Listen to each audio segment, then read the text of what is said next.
Payg'ambarimiz ko'proq qaysi duoni o'qiganlar? Hammanglar bilgan duo u. Robbana atina fid dunya hasana va fil oxirati hasana va qina azabannar. Hamma yaxshilik shuning ichida.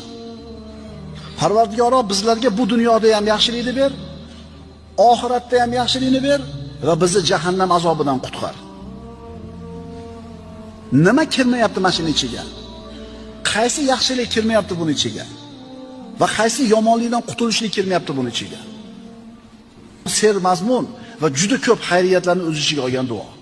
Robbana atina fid dunya hasana va fil oxirati hasana va qina azabannar.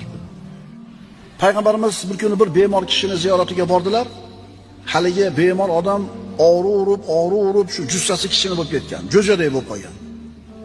Payg'ambarimiz sollallohu alayhi vasallam biror narsa to'g'risida duo qildingmi yo Allohdan bir narsa so'radingmi dedilar.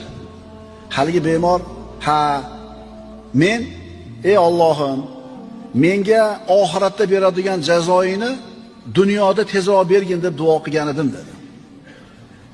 Shuni so'rabdi. Payg'ambarimiz aytdilar, subhanalloh, unga toqati yetmaydi-yu. Ey Allohim, bizlarga dunyoda yaxshilikni ato qilgin, oxiratda ham yaxshilikni ato qilgin deb duo qilmabsan-da.